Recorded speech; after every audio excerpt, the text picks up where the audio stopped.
Hello, Mr. Ed here. Today is September 11th, 2021. And I know for many folks, particularly me, speaking for myself, that today I remember all the Americans that died in the tragedy in New York with the skyscrapers, the Twin Towers. And I ask that you keep them in your prayers today, that especially on this day that it happened 20 years ago, that you remember them. I mean, for a lot of people, and myself included, I know exactly where I was, what I was doing when we got the first reports that there was a plane that hit the Twin Towers.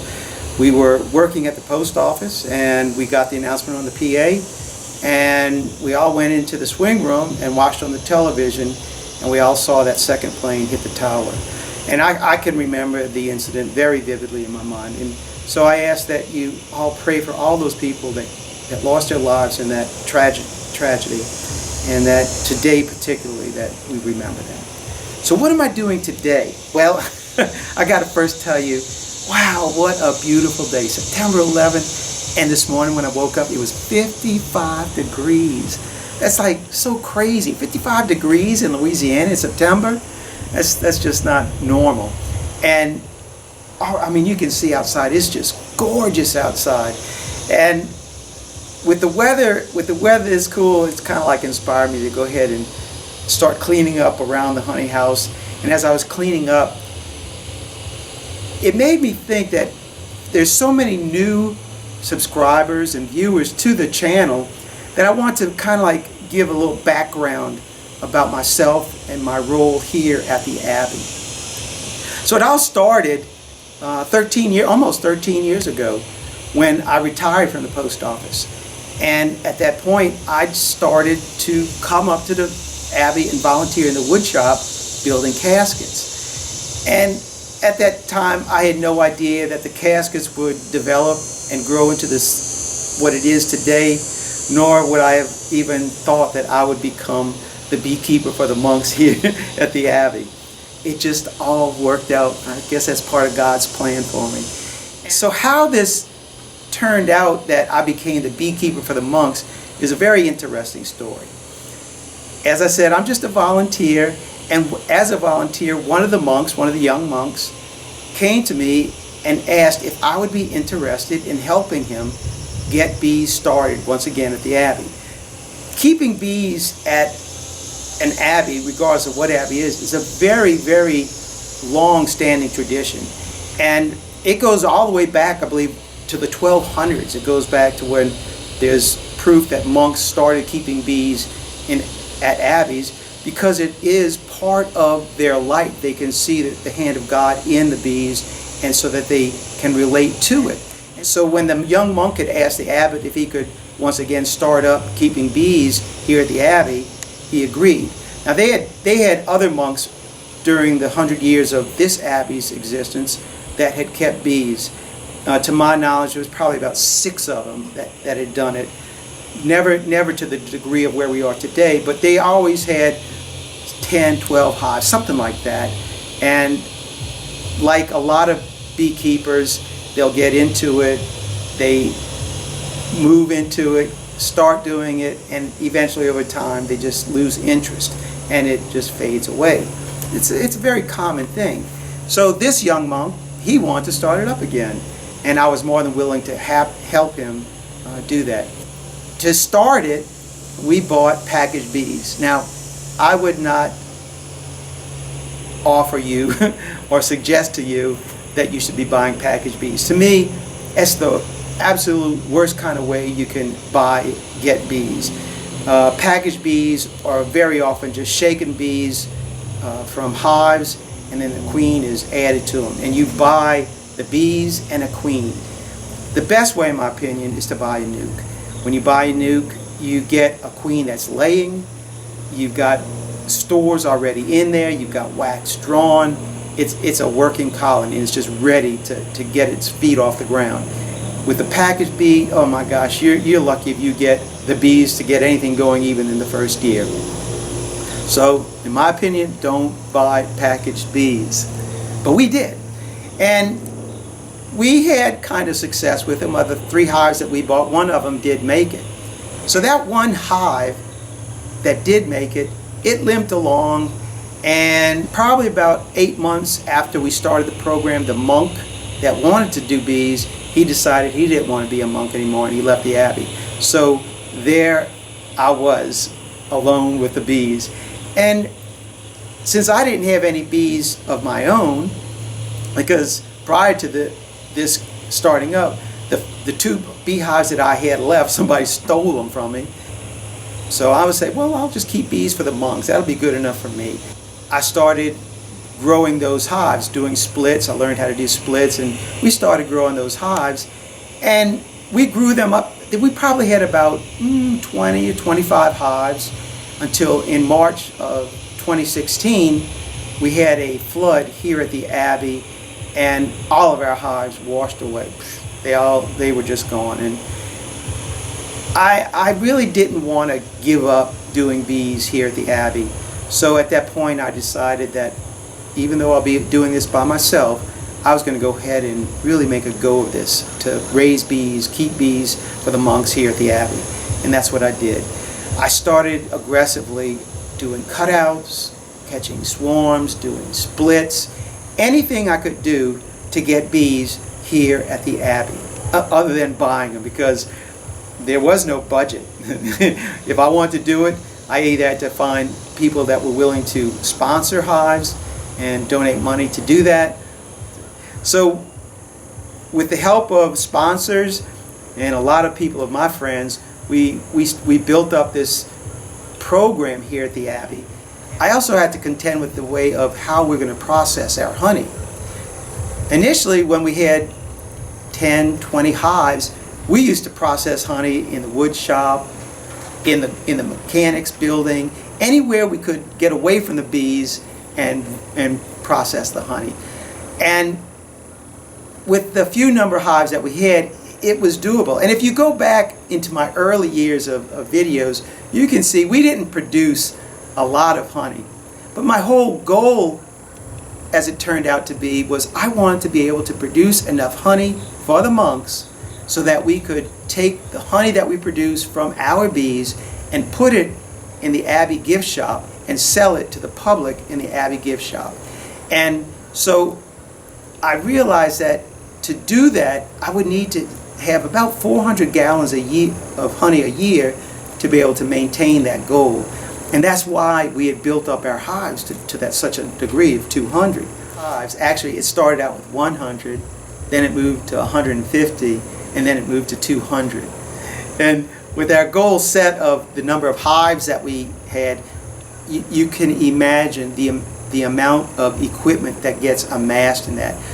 I was buying boxes and frames and building boards and covers and all the stuff necessary, all the equipment necessary to accommodate what we were planning for in the future.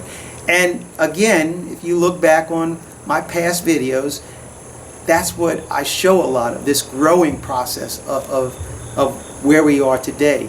And now today, we've reached the number. In fact, we've exceeded it. After last year, when we produced over 6,000 pounds of honey, and it's just too much honey, too much work, we scaled back down to 150 hives. That's where my number is. 150 hives, we can maintain that amount of honey that we want to bring to the gift shop and have it there all year long. So 150 hives, we can do it. And of course, I couldn't do it without all the people that volunteer that you see with me, Wreck-It Ralph, Good Time Charlie, all the people that help process the honey, Mike Barry, Joey Rawls, Dirt Rooster even. So all these people that help me, and in helping me, they're helping the monks at the same time. And that's all I am. I am not a owner of any of what you see. Now, the only thing I do own are the YouTube videos. I do own that. So other than the YouTube videos, all you see me doing when I'm working for bees, I'm working for the monks, for the benefit of the monks. And all the people that you see with me are working for the benefit of the monks. It's just a great lesson of charity to give, and then in giving we receive. And truly I have been blessed by the wonderful, wonderful people that I have met over the years doing this, and then the knowledge that I have gained through the keeping of the bees and acquiring of the bees. It's just a lot, and most of it is acquired just from observation. I don't read books. I don't do a lot of research on bees, and as you well know, I don't treat our bees. I don't pay a lot of attention to the bees once they're established here, either at the Abbey or in one of our outyards, and we have 9 of those. So once they're there, they're on their own, and I let them be bees, because I have found through observation that bees do best when they are left alone and allowed to do what they know how to do best, and that is to be a bee. So what this video is really about, not just what I'm talking about right now, but the equipment that we use here at St. Joseph Abbey to process our honey.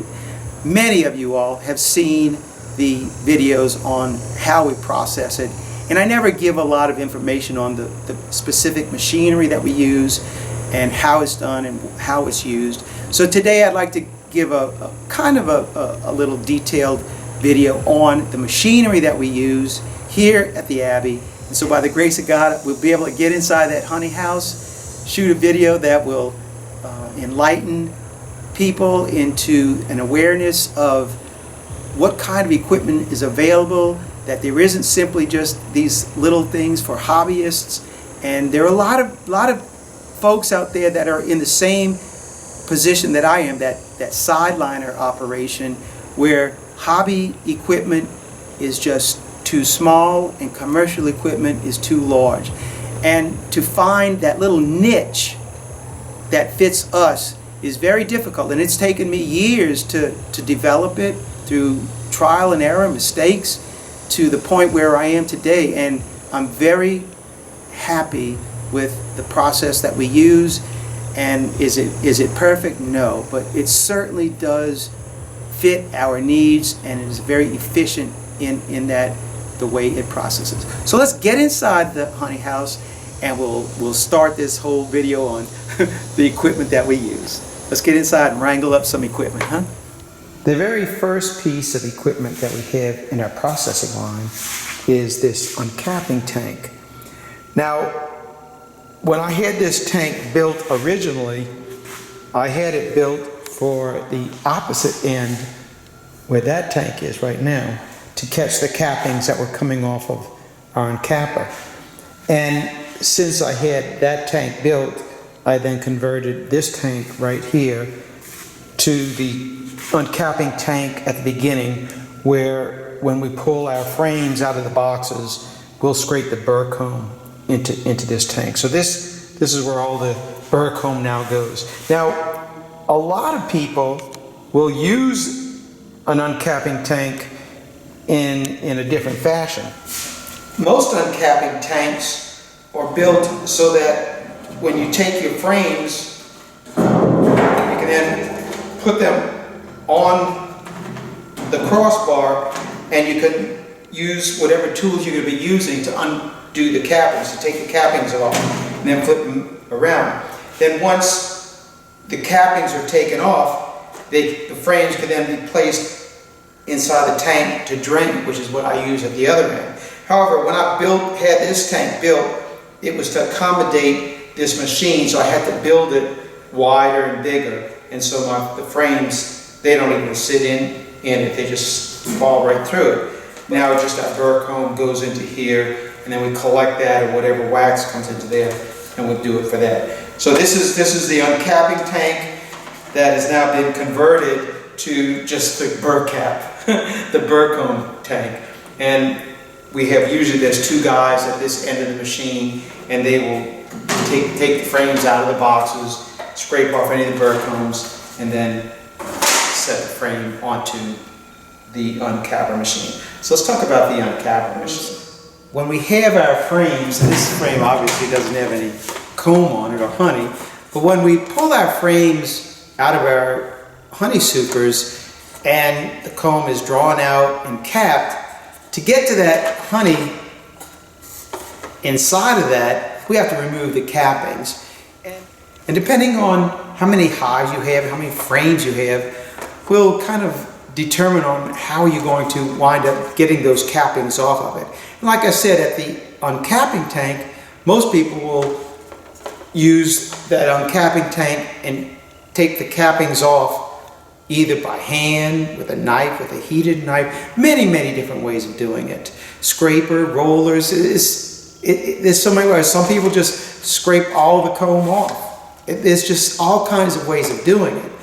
But for the number of hives that we have, I needed to get something a little bit more that could handle a great number of hives. And I started out with just a regular hot knife and serrated knife and scrapers, and I did all that. I did all of that, and it works great.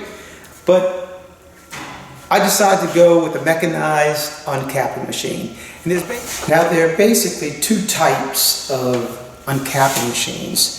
You have a knife uncapper, a machine that uses a knife, a blade, to cut the cappings off the face of the frame. Or you can have a chain uncapper, which uses chains to scrape the cappings off of the frame. Because when you look at a frame of drawn honey and it extends out beyond the edge of the frame, there's no problem with a knife, a blade coming and cutting off the cappings. But most of the time, a lot of times, the comb is irregular. And so when the blade comes down on the face of it, there's lots of skips where the blade did not even hit. And so you have to come back with a scraper or some kind of tool to open up those cells in order for the honey to bleed out. However, and this is the part I thought was the greatest part about a chain uncapper, by using a chain uncapper, regardless of the configuration of the comb, whether it's wavy or straight, the chains drag across the surface of the frame, both sides of it, and in dragging across the surface, it will remove all the cappings. Even if there's curves in the cappings, it'll remove them all. There's good and bad with that as well in both types. With the knife uncapper, you get nice sheets of wax. With the chain uncapper, you get tiny little particles of wax. So that's one of the considerations you need to make if you decide to go with a mechanical uncapper. What are you willing to deal with in your wax cappings? Do you want a lot of wax cappings, like with a chain uncapper, or do you want just solid cappings with what you would get with a knife uncapper? For me, it was a no-brainer. I'd rather have all of my cappings completely removed than have to come back and scrape off some. So for me, I just chose the chain uncapper. So let me show you a little bit of the insides of this uncapping machine. This particular chain uncapper is manufactured by Dakota Gunnis. In fact, that's what they call it, a Dakota Gunnis uncapper. And it's a small company out of, I believe it's North Dakota, that makes these machines. And looking at it from the outside, let me give you a little show of what goes on. You have conveyor, a front conveyor, and a back conveyor. And these conveyors, or what you lay your frames, get laid on it, and they will pass through the uncapper in here. They're automatic, and they just travel, and the conveyor just moves the frame through the machine just like that. As you can tell, the whole machine is stainless, and whatever plastic is there, it's all food grade plastic. It has two motors on it. One drives the conveyor, and the other motor drives the chains, the rollers inside that the chains are attached to. It's very simple, and it's controlled by each motor has a switch. One will turn on the conveyor, one will turn on the motor. Now let's take a look on the inside of this machine. These shields that you see right here, they prevent the frames from flying out of the machine as the frames are passing through it. So let's take off the little wing nuts and let me show you what it looks like inside.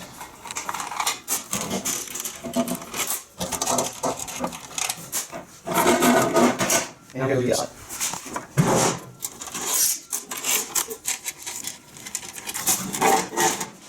And there you have it. All along the length of these rollers, you have a line of chains. And as our frame passes through the conveyor from one side to the other side, these chains, the top one and the bottom one, are twirling, and as they twirl, the chains drag off the cappings. Now you will notice that as we turn the bottom roller, the top roller is turning in the opposite direction.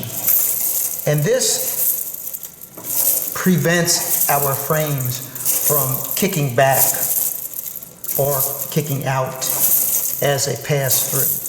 So this opposite rotation prevents that from happening. All right, let's turn on the conveyors and I'll show you how the frames pass through the front conveyor back onto the second and passing through the chains as they roll. Now we're not going to turn on the rollers, but we will turn on the conveyors. Now as I turn on the conveyor, the one switch will activate both sides of it. So we turn it on and we see our frame passing through onto the back conveyor. We'll run it again. And as it comes through to the other side, the frame comes out.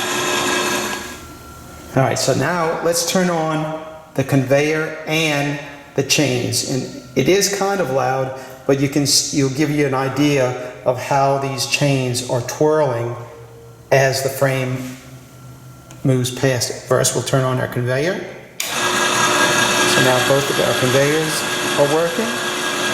And as we turn on the motor that drives the chains, you'll see them move, and they move very fast.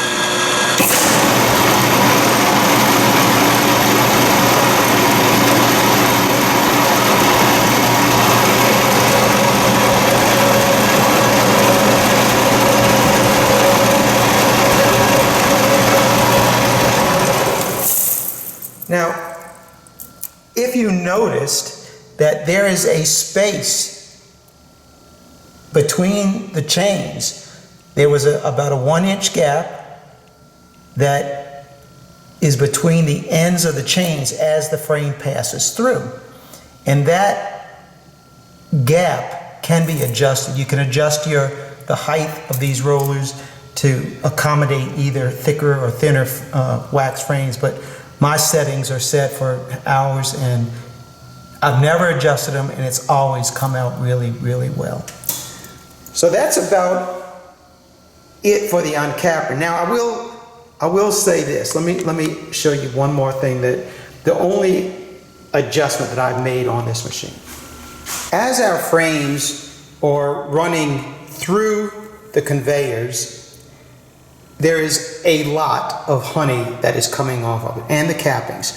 And we don't want that stuff just to be spilling on the floor. So to capture that, they put this big tray in it. This tray completely goes from one edge to the other and the entire length. The only problem that I found and that I had to work on was this tray was not long enough. So I had welded on the other end this additional, I think it's 8 inches right here. With the addition of this extra 8 inches, I was able to pull the tray out far enough from the edges to catch all the drippings of honey from this side, as well as allowing the honey to enter into our tank right here. So speaking of the tank, let's go ahead and move over to that. Now, one thing I do want to mention before we move over into the tank, I did have the stand that our uncapper sits on. I did have that built. The uncapper comes with stainless steel legs, and I didn't find them sufficient enough for me. I found them too wobbly. So I had this aluminum table stand made for our tank, for our uncapper machine. And it does a great job, does a very good job holding it. This uncapping tank is the newest addition to our honey house. And I had this built special for this operation. And I didn't have any designs. This is my own design that I came up with. But I knew that the tank had to be wide enough to allow all of our honey and cappings coming off of our uncapping machine to drain into it. So automatically, the width of this tank had to be at least 32 inches. I think it may be 33 inches, I believe is what it is. I had this framework built so that now our frames can set on top of it. And another very good thing, at least as far as cleaning goes, that this whole framework right here, it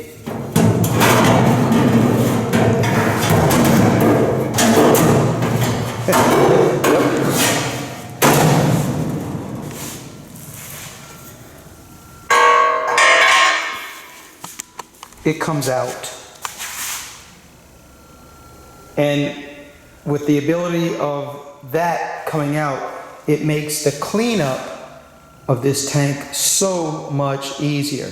Now, it was designed and built that has a drop to it. And you can see, let's see, man, I don't know if we're wide enough, but at this end of the tank, it's 2 inches shorter than that end of the tank.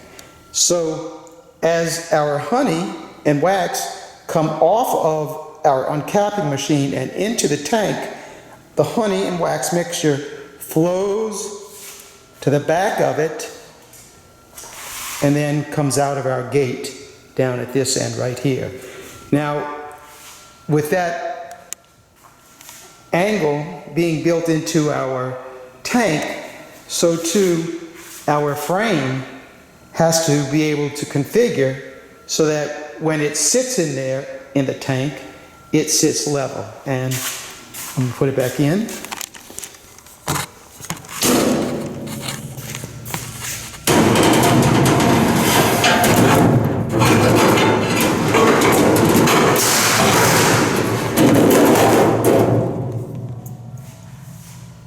And as you can see, it does sit level in the tank.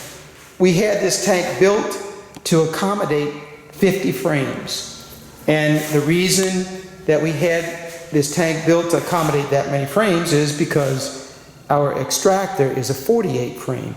So I wanted to have enough frames sitting in our uncapping tank draining so that we could fill this, and then after it's full and as it's filling, the frames are dripping honey into this tank. After the main stuff drips off, then we can transfer them from this tank into our extractor. Now, one of the issues that you have to deal with is how do we move that honey wax mixture that is in the tank and to put it into a drum when our tank, the gate on our tank, is only about 14 inches off the ground. And the solution I came up with that is right there. My honey pump. Let's go talk about that. This is a great, great tool in the honey house. Yes, it's a honey pump, but specifically, it's a lobe pump. the way that this pump moves honey is by these lobes. As they rotate, it creates a suction inside of here, and that suction will then pull from this end and push out of this end. And it just does a fantastic job. 3 or 4 years ago, I bought a clarifying tank and a honey pump, thinking that that process of pumping my honey from my extractor into the clarifying tank and then pumping it from the tank into drums would work. But it was flawed in the sense of the pump itself. The honey pump was a gear pump, and because my mixture is so full of cappings, the wax cappings, that for the first 10 minutes it ran fine, but then after that the cappings got caught between the teeth of the gear and the whole motor locked up. It was basically useless for my operation. So in a way, it was like, I don't know, $3,500 that was just not, I couldn't even use. I wound up selling it. So I knew I had to get a honey pump to move the wax honey mixture from our uncapping tank into a drum. And I did research on this.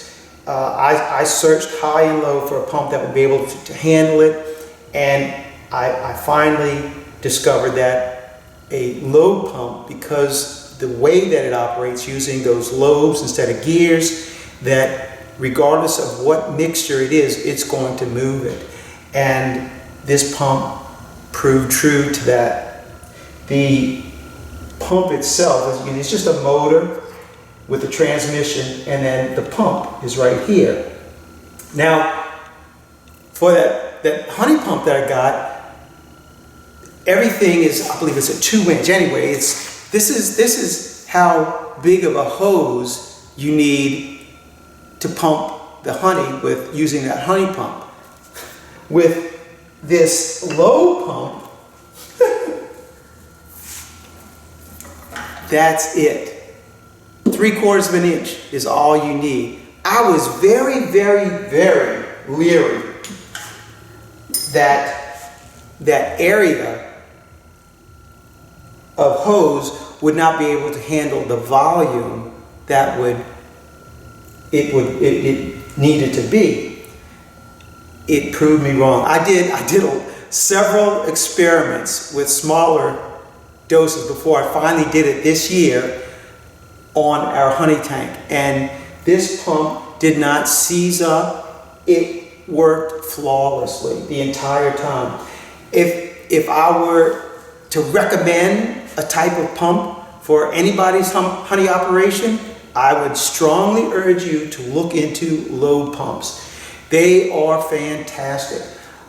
If you look on the video that I made, my last video on processing honey, and I'll post that link in the description, you'll see us pumping the honey out of that uncapping tank using this pump straight into drums. And more honey passes through the uncapping tank than passes through that extractor right there. So this machine worked great. And again, I couldn't believe that the diameter of hose from this pump compared to the pump that I used to have would work. But man, does it work. And let me show you. I still have the wax. Whatever wax was in wound up being left into the machine. Let me show you what it was. I'm going to have to zoom in pretty close so you can see it. But there's a little bit of wax right there and a little bit back here. I mean, there's some down here. Very, very little. And this garbage can right there, that's full of cappings. And I guarantee 3/4 of those cappings passed through this little pump right here. And there was no mess ups at all. It handled it easily. And it's really a simple design as far as cleanup goes. All I do is once the honey has been pumped out, I run water through my intake right here, comes out here. I clean out basically like that. I undo the fittings, and then I just finish washing this out, and I blow it out with air. It is such a minimal loss of honey compared to the other types of pumps. I just can't sing the praises of this machine enough. It's just a wonderful tool, and if you can't tell by now, I'm very excited about it. Now, these pumps now are cheap, and I had a lot of trouble locating this pump, and I made a video on it. I guess I'll include that link into this description as well, because I actually had to go and import this pump from China because I couldn't get American manufacturers to respond to me, or even the European market. It had to be, I wound up getting this pump from China. But now, it wasn't my first choice, but I'm glad I have it. All right, let's move over to the extractor now. And here is our extractor. It's manufactured by Man Lake, and I just looked up what this extractor costs now. When I bought this extractor, I don't know, it's got to be 4 years ago, maybe 5. I paid $3,000 for it. Now this thing is over $5,000. So, I mean, just like everything, these things are just going up and up. But when I first started processing and honey, I started out with a little 2-frame, a Kelly 2-frame extractor. Then I moved up from there. I thought I was really getting it. I bought a 9/18 frame motorized extractor from Man Lake, and I used that for 2 or 3 years, and then I finally bought this bad boy. And some of the features on this that I really do like is, let me show you the first one. If you notice how the edge is configured this way.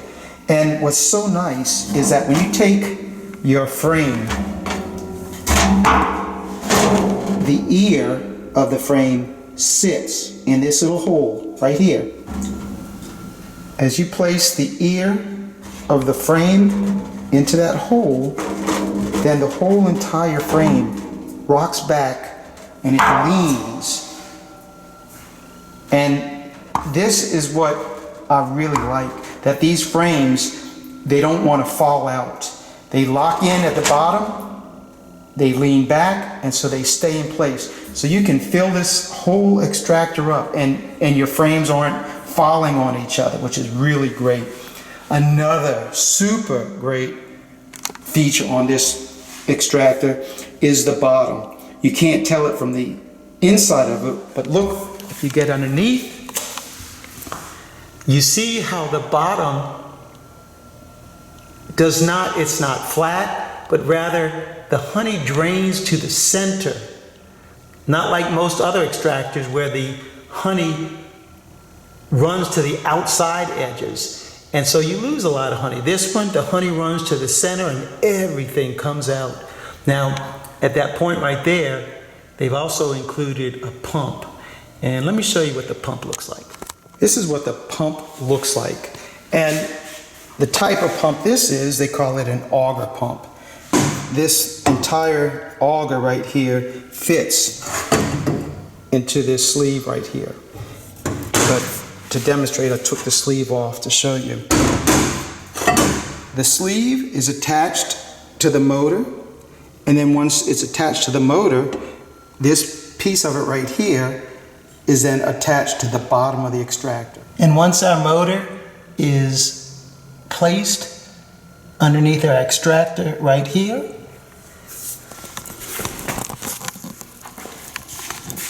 the plug plugged in it to right here, we are then ready to power it up. And these controls control 2 different things. One, this control right here is the one that turns the drum inside, and this controls the motor, the turning on and off of the motor. These switches below control the speed of the motors. this control is the rotation of the drum, whether it be clockwise or counterclockwise. And this control right here is a timer. One of the things that you have to be aware of when you are using the machine, that you have to start off on a low speed and gradually build up speed with this, because when you're spinning 48 frames inside of this, that's a lot of mass that you're trying to move. So it starts out slow and then you can build it up, and as it builds up, it evens out, the load evens out, and you can increase the speed where you don't get any wobble at all. And as far as the speed on the motor for the auger pump, this one you have to be very careful with, because if you run that pump too much, you run the risk of whipping your honey. So that's something that you will learn how to operate that, and I use the pump very sparingly. I pump out only as I have honey in there, and I move the load that's in there, and once that load is finished, I turn off the pump and let it gather up again. So other than that, there's really not a lot to these extractors. The mass of this thing is really good, so that's why there's very little wobble with it. And as you can see, I had to jack it up, put it on these I-beams because the pump was too low for me, so I jacked it up, and I'm able to put a jack underneath there to put my pump in, because those pump weighs about 40 pounds and it's pretty hard to get that thing on there. And I believe that's what we really have. These 4 pieces of equipment are used to process the honey itself. And of course, my honey wax separator right here, which is a video you all just saw recently, I don't know, 3 weeks ago.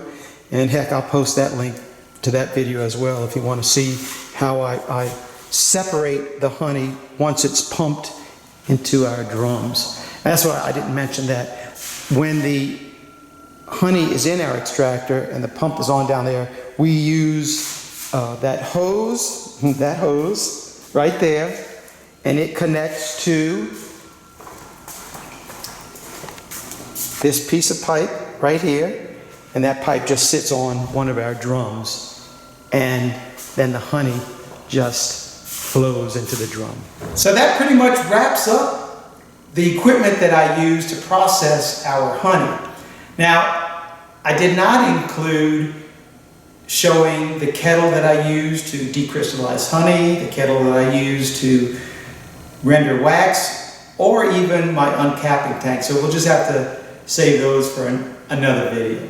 But for right now, that's all I got for you. So thanks for watching. Keep on watching, and I'll be making more. God bless. Mr. Ed, I'm out of here until next video.